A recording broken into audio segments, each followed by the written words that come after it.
Padayon kita nga nagapasalamat sa Ginoo tungod sa bag-o naman nga adlaw. Kay gayunan subong nga makapamalandong padayon sa pulong sa Dios sa sining nauna naman nga adlaw sa sining nga semana, no? So liwat pasalamat kita nga ginapadayon sa Ginoo sa paghatag sa aton ang maayong lawas kag pag-restore sa aton mga kusog. Salamat nga sa sining nga tion pamalandong kita na nungod sa mga propesya sa Bible. Kag siguro sa sining aga medyo mapataas-taas kita, no? So we will now discuss sa mga mensahe sang Ginoong ara na sa kaitaasan, no? Mga mensahe nga langit nun. So natapos naton ang pila ka mga pagtulunan na nungod sa ginatuwag naton nga rapture, no? A prophecy of Daniel 70 weeks, the prophecy about the Gog and Magog, about the king of the south referring to Egypt, kag sa iban pang mga prophecy ang natalakay na naton. But today ang luyag nakon nga tandugon is about the message of Bema judgment, no? Hindi kita matingala medyo taas-taas ining pagtulunan, no? Kay ti ang Bema judgment langit nun ini nga mga hitabo nga mahanabo kag hindi iniutod matabo diri sa kalibutan, no? Tandaan naton. So medyo matayog subong ang aton pagatun-an, pero ang aton diri isa kadako nga katuyuan amo nga maintindihan naton kung ano ang ginahambal sang Biblia, no? Amo na ding aton pinaka objective sa aton nga study about sang aton topic nga ginatalakay, though this is very broad topic, or it talks about the prophecy. Today we will study the doctrine of prophecy about the Bema judgment. So again, we believe we as pre-tribulationalist, pre means before, ang aton nga pagpati nga antes matabo ang 7 years great tribulation, there will be a rapture first, no? God will remove His church, God will remove His bride, God will rescue us for the coming wrath, no? That is recorded in the Bible. So pero kung ano ang imo view, it's either you are mid-trib, post-trib, gina-respect ka kay imo na iya, no? So ako agapati ko sa akon nga pagkilala kag sa pagtuon sa mga prophecy sa Biblia. But today ang aton pagatun-an is about the Bema judgment. Diin ini matabo. Siling ko ini siya nga mensahe medyo matayog ini, kay hindi ni siya mga nga pagtulunan nga dutanon, kundi butang ini nga mahanabo nga ara sa sa kahitaasan sa lugar sa kalangitan, no? Amo ning aton subong. But why we need to tackle this issue, agod nga ma-picture out naton kag handomon naton nga anuman ang aton nga mga pagpaninguha, anuman ang aton nga napatigayon sa sining kalibutan, hindi na ditanan magapabilin, no? Tandaan tagid na. So natapos na naton again a sort of review nga ang Daniel 70 week nga prophecy, the first 7 weeks is equivalent to 49 years. It was already fulfilled about the fulfillment sang ginatuwag walls and temple of Jerusalem. So the second segment known as the 62 weeks, amuni ang natapos na when the Messiah was cut off, no? So AD 32, mga dira nga mga tinion, si Jesus was crucified. Now natapos na ang 69 weeks of Daniel's prophecy. There will be 1 week nga waay pa nga matabo kag amo pa ni siya ang mahanabo. Hindi naton pag ikwan ang ikatatlo nga segment nga continuous, kundi may ginatawag kita sa aton nga pagtuon the divine time gap. Now so natun-an naton nga ang last week or 1 week nga remaining week is equivalent to 7 years. Ang description sang Bible that the Antichrist, the prince to come, the prince of the people nga gina-consider ni Daniel in chapter 9, shall come and he will sign a covenant to Israel. No, in other words, ina siya after the signing of that covenant, there will be a 7 years tribulation. So meaning to say, kung matabo ang rapture, hindi insigida mag-start ang 7 years tribulation. It might be may mga weeks, month, or even years. We do not know. No? So, pag abot sa time signing of the covenant, the Antichrist and the people of Israel madeceive sila thinking nga ina nga Antichrist nga magahatag sang false peace amo ang ginatuwag the long-awaited Messiah. So mag-sign sila sang covenant of peace, and in the middle of 3.5 years he will dissolve that covenant, and that will be a very terrible times. Now, ti ang pamangkot ato na ma-experiensyahan, kung matabo ang rapture hindi ta na ma-experiensyahan. Pero ang punto dira, maintindihan naton kung ano ang matabo in the time of great tribulation, agod ma-motivate ang aton heart nga ang aton mga balatyagon, ang aton mga handom, kag ang aton mga responsibilidad nga mga Kristohanon hindi ta pag-isayang nga madamo pa sa mga tawo nga wala pa nakadangat sa kaluwasan, kag i-encourage naton ang aton mga medyo pasaway nga mga kauturan nga magpanumbalik kag mangin maminatud-on kag mangin sincero sa pagpangalagad sa Ginoo tungod amoy nang matabo sa palaaboton. Pero kung hindi kita mamati sina, kag hindi naton pagtaga ng importansya, ang importante na hambal ko sa inyo that after the rapture there will be a severe persecution, a severe trials, or even a widespread masing naton nga hindi lahog-lahog nga hitabo. Kay kung anuman ang mga bagay nga nagakatabo sa subong, hindi mo ni makompare sa matabo in the book of Revelation chapter 6 up to chapter 19, talking about the 7 years great tribulation. But if you are not interested to go back and to return to Jesus Christ, if you are not interested nga magpangalagad sa Ginoo, and if you are not interested sa pagkumit sa kabuhi mo sa Ginoo, I tell you, ina siya maintindihan mo gina kung ikaw na maka-experience siya sa ginatawag 7 years tribulation.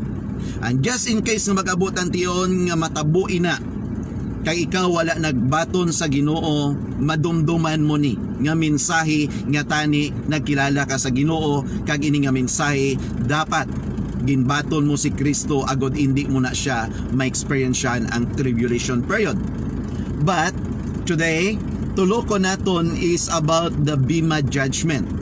Diin ini matabo ang Bema judgment. Again, this part, we consider this part as the time of rapture, no? So ang tanan nga matumuluo, the church of God will be raptured, no? Dalon dito sa ibabaw, dito sa kalangitan, while in this earth, there is kalibutan, there will be 7 years tribulation. There is kalibutan, no? Kaya ang tumuluo ato na sa ibabaw, ano ang mahanabo?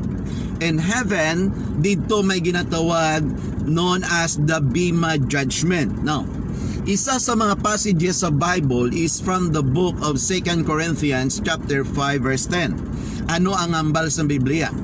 That we must all appear before the judgment seat of Christ, take note, and each one, take note, each one, no? Each one will stand before that throne. Tandaan tagid na. So, we must all appear. Whether we like it or not, we must all appear. But for the believers, that appearance is very exciting. So, we must all appear before the judgment seat of Christ, and each one of us will receive a reward. Take note the word.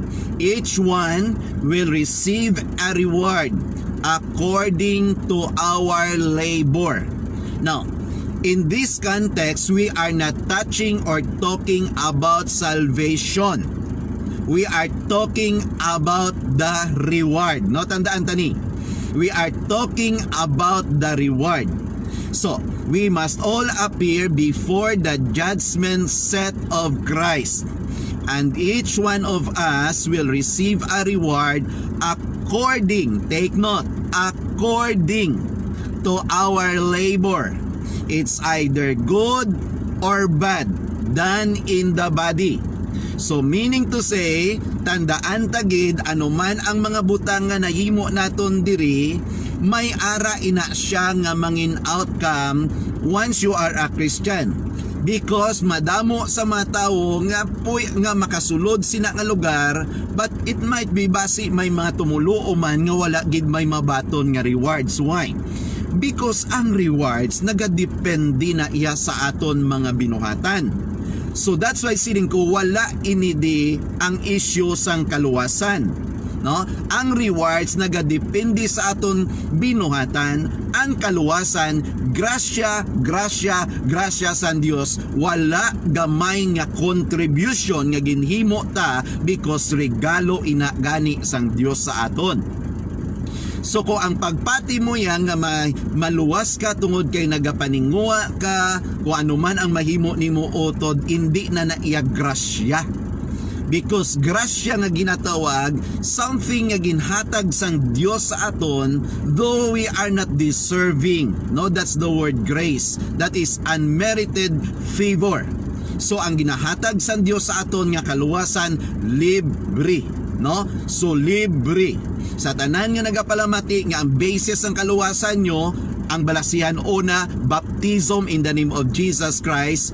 That is work. That is not grace. That is only work, no? So madamo pa nga mga bagay nga dapat naton maintindihan mga utod.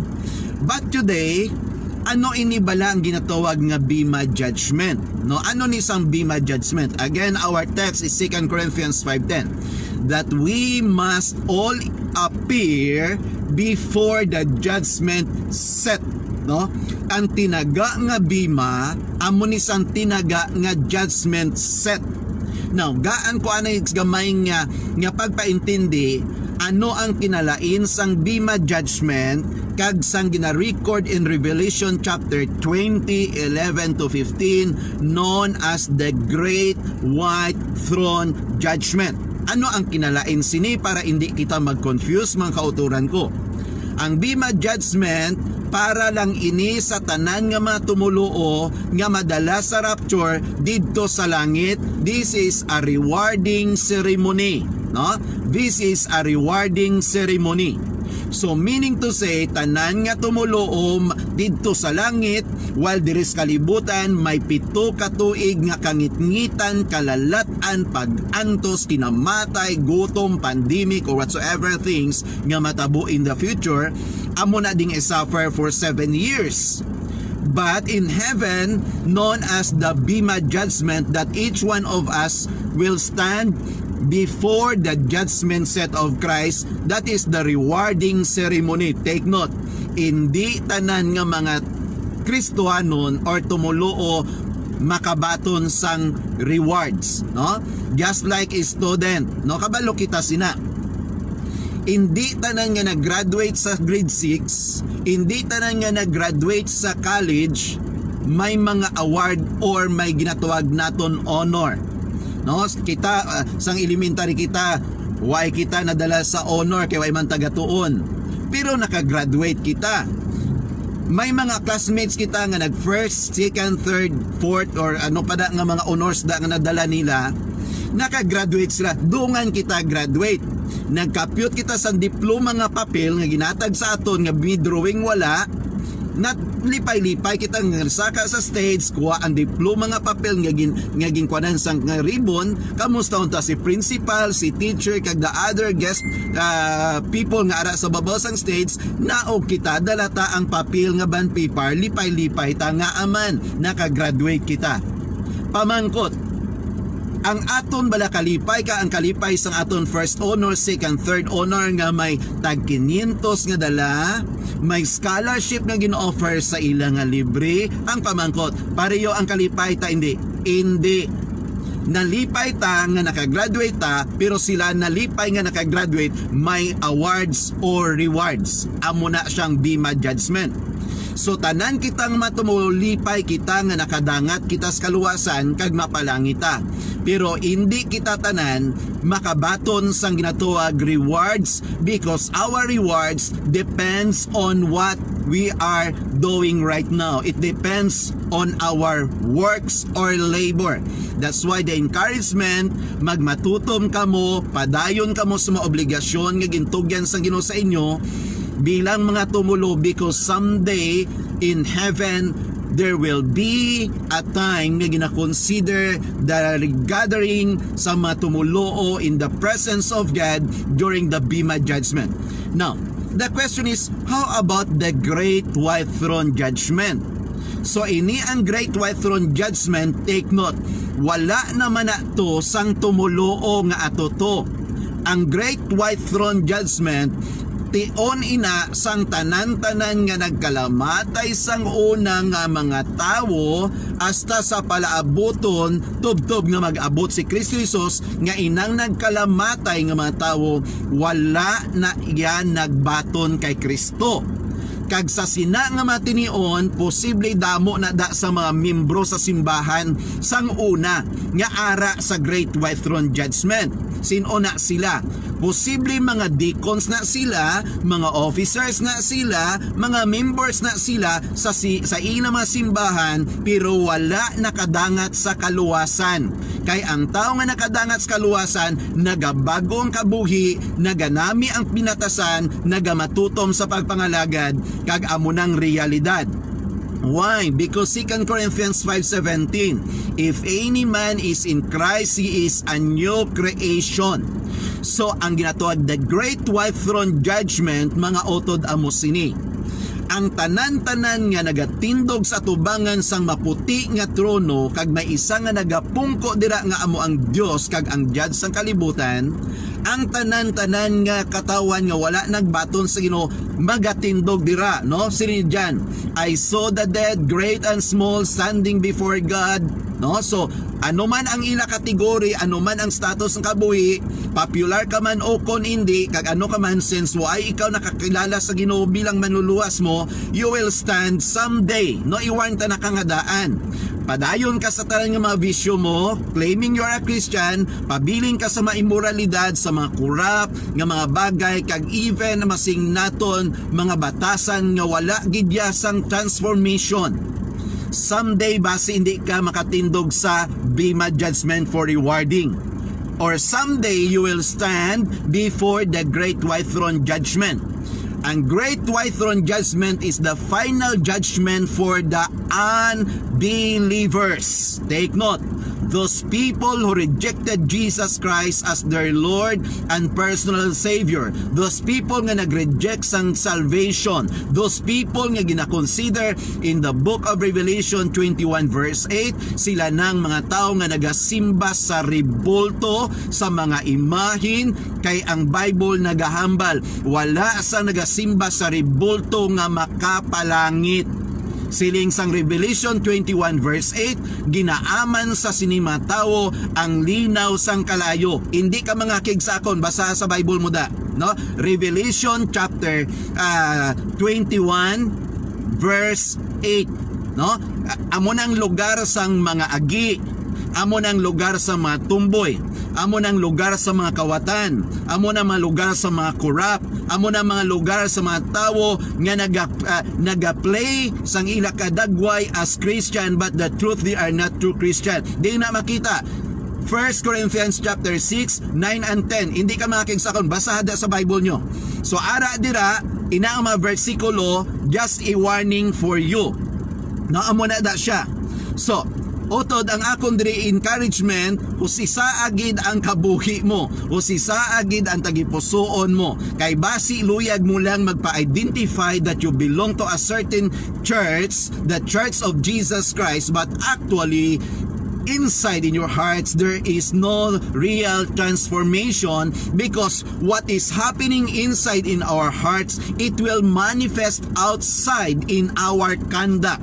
That's why in some Bible that if any man is in Christ, he is a new creation. The old has gone, the new has come. Those people nga nag-claim nga mga Kristohanon pero may mga vices sila kabuhi, kag hindi kapalayo sila kabuhi, may mga bagay nga mga ginapanghimo sila nga kabalo sila nga sala pero wala sila gabatyag sang konsensya. Tanda lang na nga wala pa si Kristo posible sa gipusoon mo. Now, ang ginatuwa Great White Throne Judgment, mga utod, tandaan tani, hindi ina matabo sa kalibutan. Tandaan tana, hindi na matabo sa kalibutan. Nga man, in verse 11 and 12 in Revelation chapter 20, the heavens and earth fled away from His presence. Wala na duta, wala na sangdaan nga langit, magapalayo ini tanan sa presensya sang Ginoo, magabiya ini. No place to hide, no place to escape. So, hindi na siyang Great White Throne matabo dire sa kalibutan, kay wala na sang kalibutan. Ikaduwa, siling sa iban nga mga preachers nga nabatian ko, ang Great White Throne didto na sa matabo sa langit. Great White Throne Judgment matabo sa langit. Wrong. Why? Hindi kagwala against sa description sa Bible nga tagaan sang even a single second ang mga unbelievers nga makasulod sa langit. Wala. So therefore, the Great White Throne Judgment is not in heaven nor on earth. Kundi ina sa nga lugar, mangkutonyo ko ang sabat ko, wala ko kabalo, because I am not interested to go that place. Okay? So ang ako niya, settle yourself, settle your heart, settle your spirit before God. Mga utod, batunan nyo gid si Kristo, bayain nyo ng ribulto, mapaimpirno gid ka muna iya. No, hindi nyo ko na yung ara na yan sa Bible, hindi niya pinataka. No, so amo na yung encouragement ko sa inyo tanan, that in this pandemic, damo na sa nagkalamatay. That is not the issue kung ano nakadamo sa nagkalamatay. Why? Because we are all dying. Posible ako hindi ko mapatay sa coronavirus. Why ko kabalo kung anong appointed time para sa akon nga mapatay ko, but I believe mapatay ako. So that's not my problem. But I am pretty assured that if I die, I will go to heaven, because my Lord, my Savior, and my God Jesus Christ made a promise in His Word. No, that if I go and prepare a place for you, I will come back again and take you to be with me. Receive Jesus Christ. Utod mga sa sininga agang akong ginaapil, batunan nyo na bala si Kristo, balalik na kamo. No? So ang pandemic nga nagakatabo, this is only a reminder for us, but when it comes to death, wala tadaiyas ang ikasarang. Ang importante diri amo sini, mapatay kita. Ang pamangkot lang, kung maabot ang kamatayon, diin mo gusto butwaan nga lugar. Gusto mo magbutwa sa ginarian sang Dios, or gusto mo magbutwa sa nagadaba-daba kag nagaalindakal nga kalayo? Kag saan nagaalindakal ang kalayo, bayaan mo imo sa lakyan sa kalibutan, bayaan mo ang tanan, kag singganon ta ka sining sang Bible, each one. No? Wala sang proxy, wala sang familia, each one, because individually nagwa kita ya kay nanay ta. So therefore, each one will give an account, or either each one will stand before the Great White Throne Judgment. And according to the Bible, in Revelation chapter 20 verse 15, no, anong ambas ang verse 14, ang mga dagat, kalibutan sumapatay, ang Hades, iluad nila ang tanan nila nga mga minatay. Anong matabuutod? Verse 15, kag ang libro sang kabuhi pagabuksan, kag ang bisan sino nga wala makita ang iyang ngalan, igatagbong sa linaw sang kalayo, kag asopre nga nagadaba-daba, kamatayon nga wala sing katapusan, separasyon. Kamo dira malipayon kamo nga may mga may sap kamo or may doli kamo, praise God. But Iban sa aton nalipay kita nga may ngalan sa listahan, iban dulobli pa. Iban sin sa iban niya kasubo gid, no? Sin sa iban wala sila ngalan sa SAP, wala man sila ngalan sa duli. So hindi ma-discourage, sigurado gid, no? Ang imo ngalan ara sa NSO. Sigurado gid na. Kung wala ka man sa duli, wala ka man sa SAP, sigurado gid chika sa NSO, ngalan mo ato to. But ang ako lang di ipanomdom, ini nga mga listahan kalibutanon ini. Siguro kag kusisan kaugalingon mo utod na siguro mo bala nga ang imong ngalan yara na sa libro sang kabuhi. Pag wala ka ngalan sa libro sang kabuhi, wala gid sang maayo nga mangin paladulungan. Because according to the Bible, the final basis of God's judgment during the great white throne, the book shall be opened, and whosoever her or his name shall not be found written in the book of life shall be cast out into the lake of fire. So amo na ang gina-describe sa Bible. It's either manggaranon ka man, it's either professional ka man, it's either you are religious leaders in your church, you are very active in your church, but you are serving and worshiping idols. I tell you, wala basi ang ngalan mo sa libro sang kabuhi. No? So amo na yung gina-describe.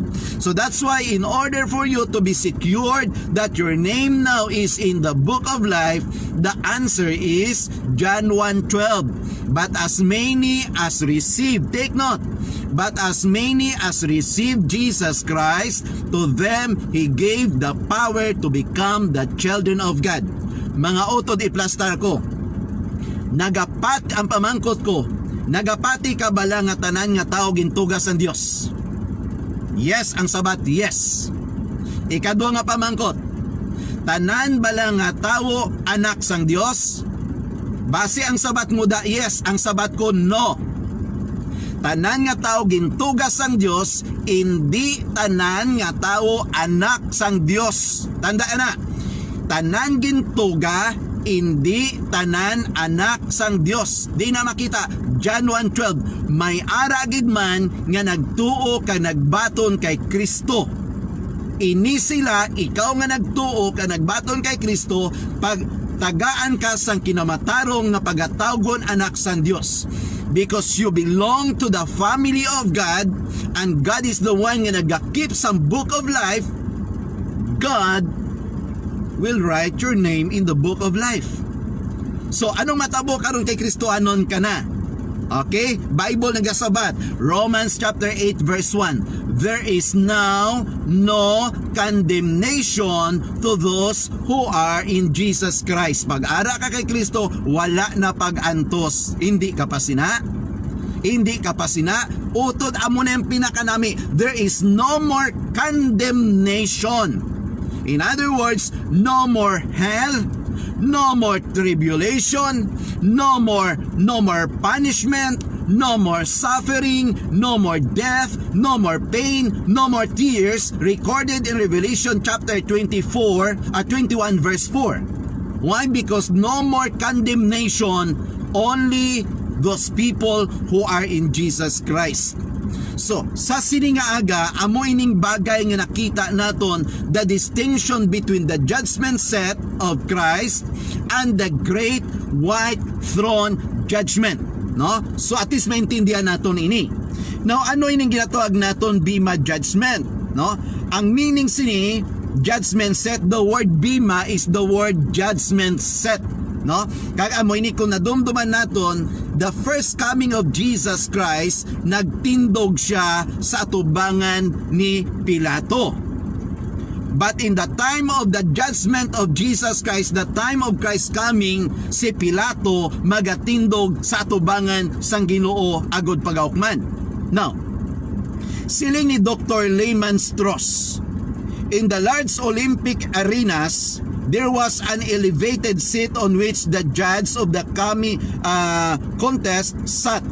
After the contest were over, the successful competitors would assemble before the bima to receive the rewards or crowns. No? They will receive a rewards or crowns. Like for example, tanan-tanan kita, just like a runner, no, sa isa ka area, pagtapos ng dinalagan, nagatindog ang mga nagdaog sa atubangan sa just to receive a crown or a medal. So amo na ang image siya.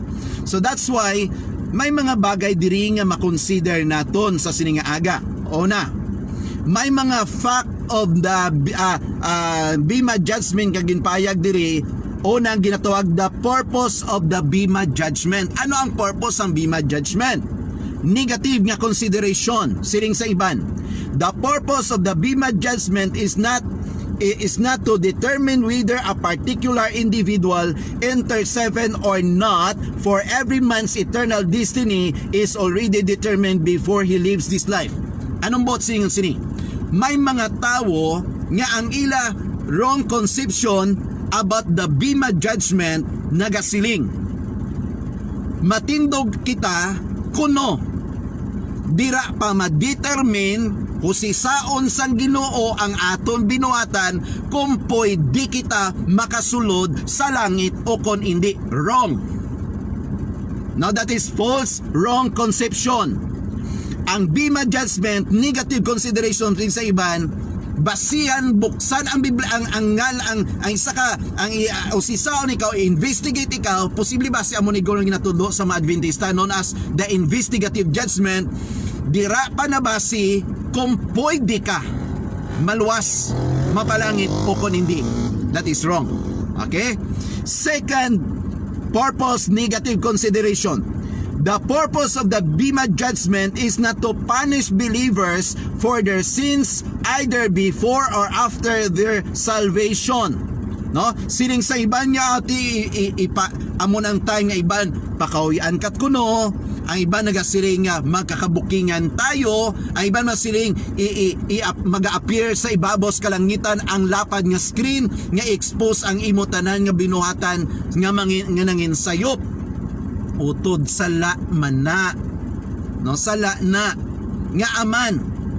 Once nga nabaton mo na si Kristo, once si Jesus Christ ara na sa tagipusoon mo, siling sang 1 John 1:7, the blood of Jesus Christ washes all our sins. No? Naghugas sa tanan naton nga mga sala. Kag ang Bible nagapanomdom, and God will remember no more our sin. Hindi na nesan Diyos pagkanon. Because again, the positive consideration, what then is the purpose of the bima judgment? 1 Corinthians 4 verse 2, Paul says that all Christians should conduct themselves as faithful stewards of God. Sige dire, moreover, it is required in stewards that a man be found faithful. Ano ini? Ang steward known as the manager of a large household or estate. He was appointed by the owner and was entrusted to keep the estate running smoothly. He had the power to hire and fire and to spend and save, being answerable to the owner. No, his only concern was that periodic meeting with his master, at which time he was required to account for condition of the estate up to that point. The point is amuni utod. Ang Bible nagambal that we are all stewards.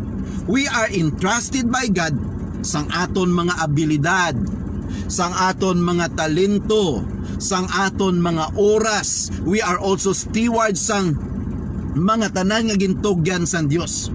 Meaning to say, if you are a father and a mother claiming to be a Christian, pero makabataan mo, gingalanan mo kay Jacob, gingalanan mo kay Joshua, gingalanan mo kay Peter, gingalanan mo kay Pablo, pero ini nga mga ngalan sa kabataan mo, biblical tanan, si Deborah, si Moses, si Noah, si Elijah, nganan sa kabataan mo. Pero masubo, kung ining kabataan wala mo gindala sa Ginoo, utod you are accountable before God.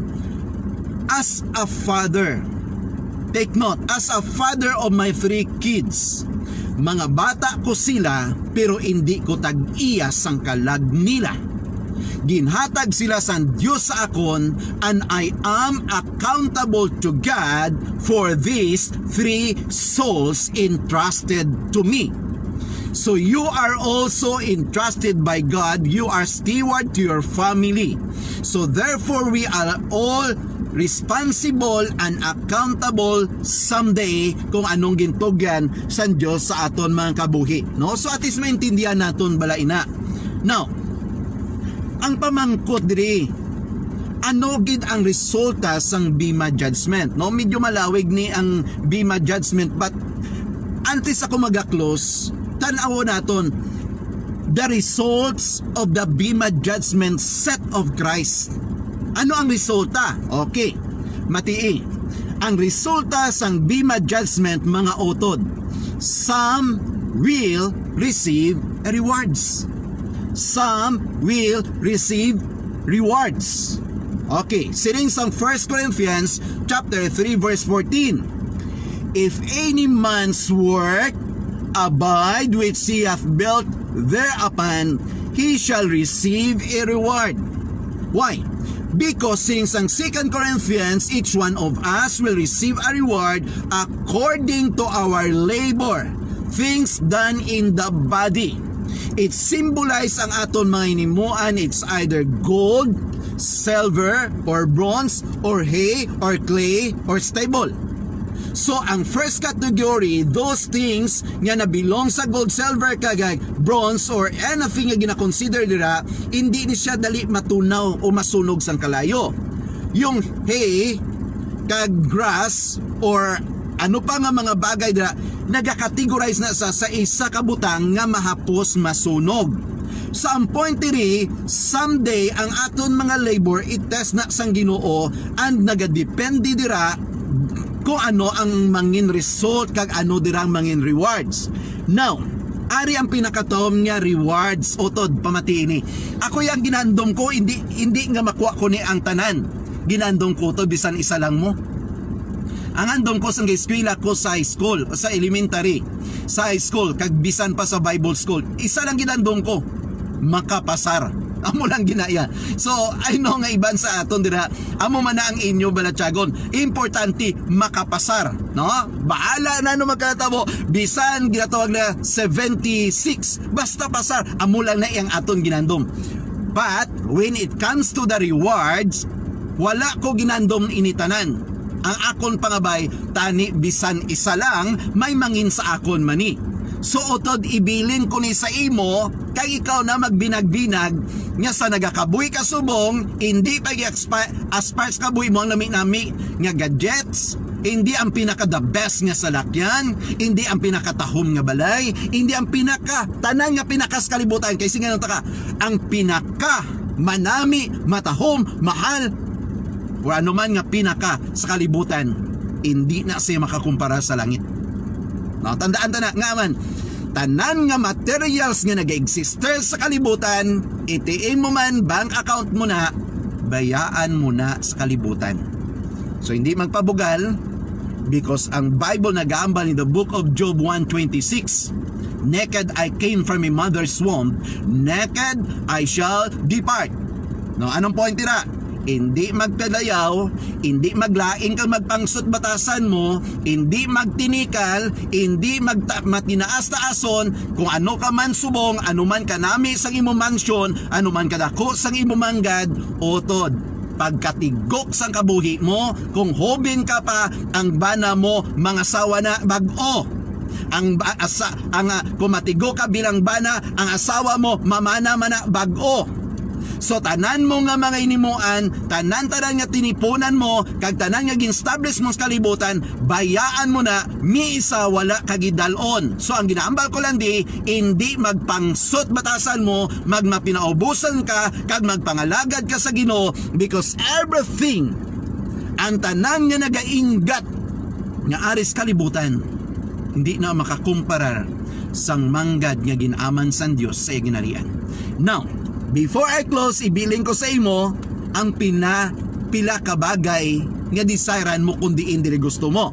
Okay, the Bible mentions at least 5 possible rewards. Okay, are you ready? Pwede mo ni masulat, no? Ano ni siya ang 5 ka rewards? These have already been described briefly under sa ginatawag rewards. Una, the incorruptible crown. The incorruptible crown recorded in 1 Corinthians chapter 9, 25 to 27. Ang incorruptible nga crown given to those who mastered the old nature. So incorruptible crowns ang una ang mga runner, ang mga boxer, ang mga fighters or athletes sang una nga time. Ang ilak crown or nang ito nga laurel or something isa ka dahon nga gindesign dira kaginatag sang isa nga may authority sa pagbutang sa ulo mo. Grabe na naya because fame, honor, recognition. And whole world sa sinang nga time nagatulok sa imo as a victorious person. So incorruptible crown. Ina nga incorruptible crown, wala nagakatuktukan, wala amasing naton hindi maguba. Inang incorruptible crown, tandaan ta na hindi man na mabaton sa pawn shop. No? So utod una, tandai, first reward recorded in the Bible, incorruptible crown. Second, the crown of rejoicing. The crown of rejoicing given to soul winners. Given to soul winners. Christian, gapamati subong. Kamusta ang asawa mo? Ikaw nga Kristohanon, subong nga bana, kamusta ang asawa mo? Nakabato na kay Kristo or nagaluhod pa kay Santo Niño? Ikaw nga ginikanan nga Kristohanon, kabataan mo subong, inyang mga biblical names na nila. Nakabato na si Joshua mo, si Moses mo, si Elijah mo, si Noah mo, si Pedro mo, nakakilala na kay Kristo, obligasyon mo na. Once nga makabaton sila, yung mga abyanin mo, makabalik sa Ginoo, God will give you a crown of rejoicing. Ining balatyagon mo nga pag na-share mo ng gospel of salvation to your friend, to a person, ang balatyagon mo hindi matungkad ang kalipay. That's why mga utod, amuning isang ginatingwaan naton nga ginadeliver ang message sa Ginoo, hoping nga may mga tao pa nga makabalik sa kaluwasan.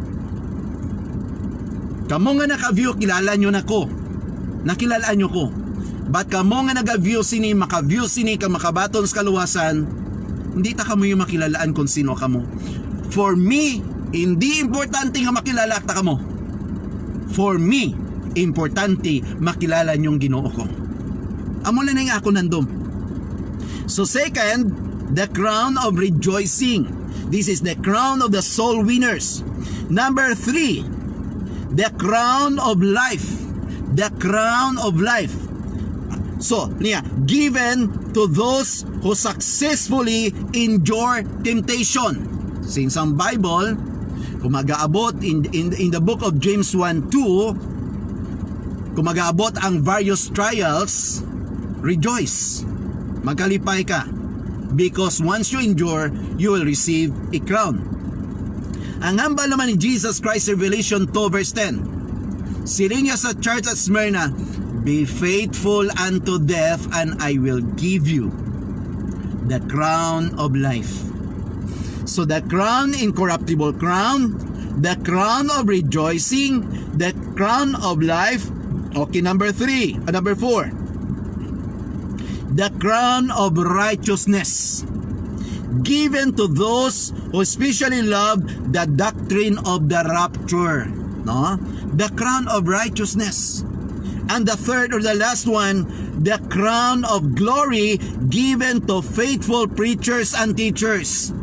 kung ang crown of glory is for the pastors, for the preachers, for the Sunday school teachers, those who teach the Word of God, mga utod nga nagapalamati dira sa akon nga nagadala sang pulong sang Ginoo, do not stop. Hindi ka ma-discourage kung gamay love gift mo. Hindi ka ma-discourage nga sa sini nga pandemic time, ang mga manggaranon mo, kagdamo kwarta nga mga membro simbahan mo, may isa wala sing may nakadumdum sa imo nga tatagaan ka sang tinapa. Hindi ma-discourage. Pastors, teachers of God's Word, messengers of God, hindi ma-discourage kung wala ka ngalan sa SAP. Hindi ka ma-discourage kung wala ka ngalan sa duli. Why? Ngalan mo ato sa NSO. No, ito ginato sigurado ginato. But your name is in heaven. So hindi ka ma-discourage because God will give you a crown of glory. This crown of glory given to the faithful preachers, to the pastors, to the Sunday school teachers, those people nga nagadala sa mensahe sa Dios. No? So amo na yung mga bagay nga dumdumo naton.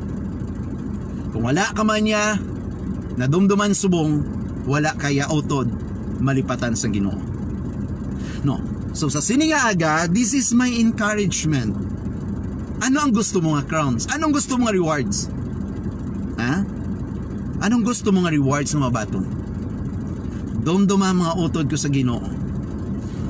Kung may ginahimo ka sa pariho mo, kung hindi ka gidman na pasalamatan, pero kung ginhimo mo sa Ginoo, inatanan is great before God. Wala sang butang nga ginahimo naton nga wala makita sa Ginoo. Kagamo dira ang mga kauturan nga nagapalangga sa inyong mga pastors, nagadumdum sa inyong mga pastor sa simple nga mga bagay, sa mga iban sa inyo, sa mga bagay nga gutok sa lawas nyo kay hindi na kamuka, hindi na kaygo na dumduman nyo nang iatag sa mga pastor nyo. Ginoo na lang na ma-validate. Ang point ko lang amo sini, in the book of Matthew chapter 10 in 31 to 33, even a cup of cold water nga mahatag mo sa alagad sa Dios, you will not lose your reward. Take note, a cup of cold water. How about a cold soft drink? How about a hot coffee? How about anything from your hearts? It is great. You will not lose your reward. So utod, every time kami nga mga pastors, may mga members nga nagpalangga sa amon ka nag-extend sang something para sa amon, i-assure ta ka mo, hindi ka mo namon mabalikan. But a very encouraging words is the word known as the Lord continue to bless you. That's why sa sini nga pandemic time, publicly, hindi ko pag-i-mention ng mga tao, but salamat sang inyo nga pagdumdum sa mga tao nga nagpadala by sending sang ikasarang nila just to support me a good nga makalod. Na hindi ko pa i-mention, kilala ko ari gabyo sa subong. The Lord bless you. Sa mga tao nga, kundiin sila nga nagasing pastor, don't tell anybody. Hindi ta ka pa i-mention, but the Lord bless you. Whatever rewards intended for you, I do not know, but God will give you rewards. Why? Because your life nangin channel some blessing. So utod, dumduman tagid, ano man ang ginhimo naton subong, someday it's either you receive a reward or not, because your reward depends on what you have done in your body. So I hope nga sa sining a message about the Bible prophecy maintindihan naton. While those people during the 7 years tribulation, they will experiencing a very painful, terrible times here on earth. But we all Christians, we will enjoy the company of the believers in heaven, and we will enjoy the company of God and we will be called one by one just to receive our rewards. Depends on what we have done. So I encourage you. You want incorruptible crowns? You want crown of rejoicing? You want a crown of life? A crown of righteousness? Or a crown of glory? Pwede ka makapili. But anything nga ginahimo mo para sa Ginoo, it is great, and God will bless you. So I hope tomorrow makatuon kita sa pila pa nga area about Bible prophecy. But for today, our discussion, it is about the biblical prophecy of the Bema Judgment. The Bema Judgment, a rewarding ceremony, a time of receiving our rewards from the hands of our loving, great, merciful Savior. So utod, I encourage you, magmatutong ka mo sa Ginoo. The Lord bless you. The Lord will protect you. The Lord will guide your family into all the truth. Be a channel of blessing of salvation to your whole family. Again, I love you with the love of the Lord. Thank you for your prayer supports. Thank you, even your financial or everything nga gina-extend you sa mga alagad sang Ginoo. Thank you. Our task is to share the gospel, to preach the message of God, to open, to uncover what is in the Bible, because this is very important, that in these pandemic times, still we have hope in the midst of COVID-19. Okay? So again, thank you for watching. If you have some questions, pwede ka mo maka-PM sa akon. If you have some prayer request, pwede ka mo maka-PM sa akon. So thank you very much. But before we close, let us pray. Dear Father, salamat sa sininga aga, salamat sang amo natunan, salamat sang time, salamat sa mga messages, salamat sa mga viewers, Ginoo. Hindi ko man-name ang ilang mga names one by one, but nakita ko sila subok nga naga-view sang imong mensahe. So of this sila, Lord, sa sininga adlaw, protect sila. My prayer, oh God, secure us, secure our family from this deadly virus, oh God, these pandemic times. Lord, there is no secured place in this world, but we believe that God is our refuge and our strength, a very present help in times of trouble. God is so near to those who call upon His name, and I thank you, Lord, because in you alone nakita namon kag naagom namon ang seguridad nga ginatawag sang kabuhi.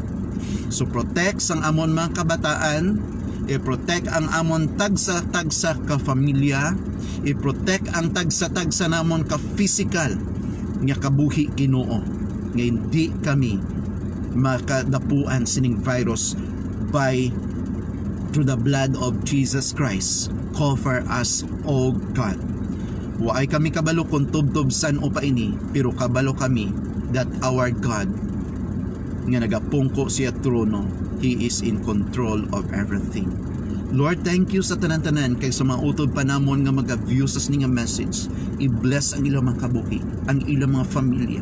Mga utod namon nga nag-view nga ato sa Japan, mga utod namon nga nag-view nga ato sa Saudi, ato sa England, kag sa ibang pang-area, Ginoo, nga makita na kon diri. I-bless ang ilang mga kabuhi, Ginoo. Tipigi sila, bantayi sila, opdi sila, tub-tub, Ginoo, sa pag-abot sa matinion nga mag-reunite liwat sila sa ilatag sa kapamilya. So thank you so much, dear Father. Thank you, Lord. We love you, Jesus. All the glory, honor, blessing, thanksgiving I offer to you, Lord, in Jesus' name. Again, thank you very much sa mga kauturan nga nag-view. So salamat gid, salamat sang inyong presensya nga naga-encourage man sa akon while I deliver this message. Thank you gid sang inyo nga padayon nga pagsunod sa aton nga pagtuon. So hoping tomorrow mangita naman kita sang pila ka mga passages about the biblical prophecy, no? So the title of our discussion is the Bible prophecy about the Bema judgment. So again, thank you for watching. The Lord bless you. To God be the glory. Thank you very much. Bye-bye.